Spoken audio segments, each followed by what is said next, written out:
તો બીજી તરફ રાજ્યમાં ફરી એક વખત ઠંડીનું જોર વધી ગયું છે। ઉત્તર ભારતમાં સતત થઈ રહેલા હિમપાતની અસર ગુજરાતમાં પણ જોવા મળી રહી છે। વહેલી સવારથી જ ઠંડા પવનના કારણે કડકડતી ઠંડી પડી રહી છે।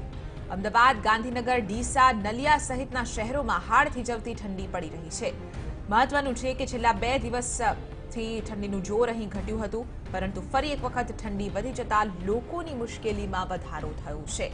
આપણે જણાવી દઈએ કે આજે પણ રાજ્યના અનેક શહેરોમાં તાપમાન 10 ડિગ્રીથી ઓછું નોંધાયું છે। તો આજ મુદ્દે વધુ જાણકારી મેળવીશું ટીવી9ના સંવાદદાતા સચિન પાટીલ પાસેથી। સચિન, વચ્ચે ક્યાંક ને ક્યાંક રાહત મળી હતી ઠંડા પવનોથી, પરંતુ હવે ફરી એક વખત આ કોલ્ડ વેવની પરિસ્થિતિ સર્જાઈ છે। આખરે રાજ્યભરમાં હવામાન કેવું રહેશે આગામી દિવસોમાં?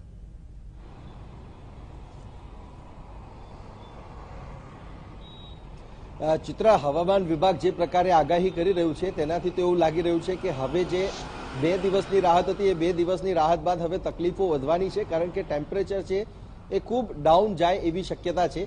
જે પ્રકારે ગઈકાલના જો આંકડાની વાત કરવામાં આવે તો ગાંધીનગરનું ટેમ્પરેચર 9 ડિગ્રીની આસપાસ હતું, અમદાવાદનું 11 ડિગ્રીની આસપાસ ટેમ્પરેચર રહ્યું છે। અને જે પ્રકારે ઉત્તર પૂર્વીય પવનો ચાલી રહ્યા છે અને સાથે જે ઉત્તર ભારતમાં ઠંડીનો પ્રકોપ દેખાઈ રહ્યો છે, ત્યારે ઠંડીના આ પ્રકોપને કારણે જે ટેમ્પરેચર છે ગુજરાત, સૌરાષ્ટ્ર વિસ્તારમાં, ખાસ કરીને અમદાવાદમાં જે છે એ ટેમ્પરેચર ખૂબ ડાઉન જાય એવી શક્યતા છે। એટલે સ્વાભાવિક રીતે અમદાવાદીઓ અને સાથે જ ગુજરાતમાં જે છે એ ટેમ્પરેચર ડાઉન થવાને કારણે લોકોને મુશ્કેલી વધી શકે છે, કારણ કે જે ટેમ્પરેચર છે એ લગભગ 2 થી 3 ડિગ્રી સુધી પણ જઈ શકે છે। એ પ્રકારની જે શક્યતા છે એ શક્યતા હવામાન વિભાગ દ્વારા કરવામાં આવી છે, વ્યક્ત કરવામાં આવી છે। અને આ જો શક્યતા હોય તો અમદાવાદીઓને ઠંડીનો લાહો તો મળશે જ, પરંતુ સાથે સાથે એવું પણ બની શકે કે ઉત્તર ભારતમાં રહેતા હોય એ પ્રકારનો અહેસાસ પણ ગુજરાતના લોકો જે છે એ કરી શકે છે। પરંતુ અત્યાર સુધીનું જે આ ફોરકાસ્ટ છે, ફોરકાસ્ટ પ્રમાણે આ સ્થિતિ છે।